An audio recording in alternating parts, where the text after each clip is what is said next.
Mirror, mirror on the wall, please give me a fucking break. Guess I'm still not in the grave. Pretty far from the cage you left me. A big part of this has to come from you. Knowing your own body, respecting the recovery plan.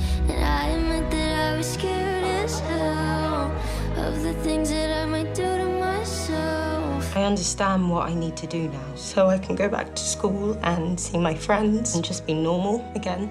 Mia, how are you? You know how it is. No, I don't. I've never been to a mental hospital. These are the greatest people of all time. Score! How can I have missed so much in 7 months?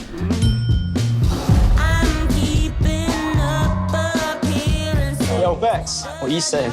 You're mates with Jonah. He has the good weed. There are multiple weeds. Marry me.